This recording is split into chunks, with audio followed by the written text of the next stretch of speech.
मला विचारायचं, संगीताची सुरुवात तुमच्या आयुष्यात कधी झाली? म्युझिक माझ्याकडे माझ्या आईची लेगसी आहे.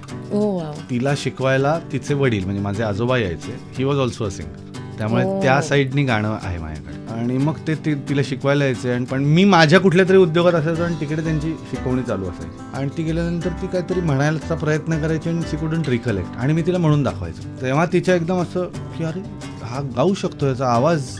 कारण बेसिक गाण्याची जी गोष्ट आहे ते आवाज तुम्हाला निसर्गाने दिला पाहिजे, नाही तर नाही होत तुमचं काही. सो आवाजाची देणगी आहे हे तेव्हा कळलं. शाळेत इयत्ता चौथीमध्ये मी पहिल्यांदा स्टेजवर उभं राहिलो होतो. गाणं होतं सागरा प्राण तळमळला, नेमजसीने परत मातृभूमीला सागरा प्राण तळमळला, पाची ही कडवी. बाप रे. पाठ. त्यानंतर मग गाणं चालू होतं एकीकडे. आणि first time I stepped on रंगभूमी is 8th. Okay. First best actor 10th. Wow.